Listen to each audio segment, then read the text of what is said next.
Yeah, so the unique thing about the Metaspeed series itself is of course that it makes you so fast. So that's because of that super foam, the carbon plate, it's super lightweight upper.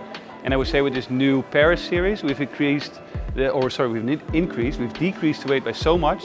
So they are by far the lightest in the market. I think what makes us unique as a brand is that we have this story of the sky versus the edge, which means the stride versus the cadence. And it really caters to the top athletes that gave us the feedback that they could really feel a difference between the two protos. And the fact that anyone who speeds up does more steps, but also faster steps, but not in the same relation. So I would say that in Europe, most people benefit from the Metaspeed Paris Sky, but definitely more in the Asian countries, we see a lot of edge runners.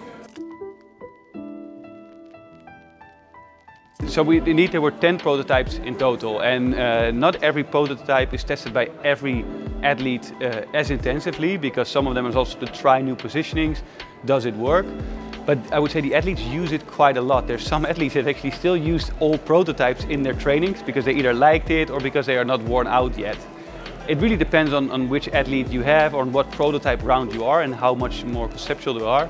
But with many athletes, I would say we get a minimal 100 km plus per prototype to really make a good conclusion and good test.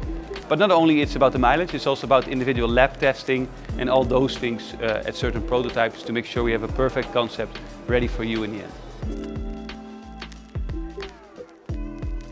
I wouldn't know exactly, but what I can already know is that when we launched the first Metaspeed, at that same time they were already working on the next Metaspeed.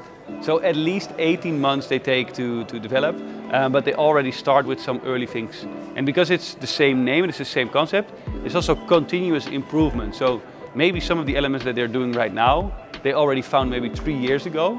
And it's really this continuous cycle of keeping improving, which in Japanese is actually called kaizen, which means continuous improvement. I definitely think that is possible in this shoe. Myself, I really like about the shoes that they're a bit softer and they gave even more energy back. It's always nice when you get a new shoe, but anytime the upgrade is so visible and so noticeable, it's amazing because it gives you that new energy to try and break a new PB, to go even faster, and it gives you fresh energy to go out for a run. Yeah, it's an interesting question. Many people ask me what is the future of running shoes, and it's hard because we don't know. I think for these racing shoes, you'll see that there will be maybe even better foams, even lighter materials. So probably lighter is a bit better here. But I think for generally in the shoe market, we now see very thick midsoles, and I think that will go down a bit again. When that is, I don't know. I'm pretty sure that for the next year or two, it will be more is more, but at one point it will become less is more again as well.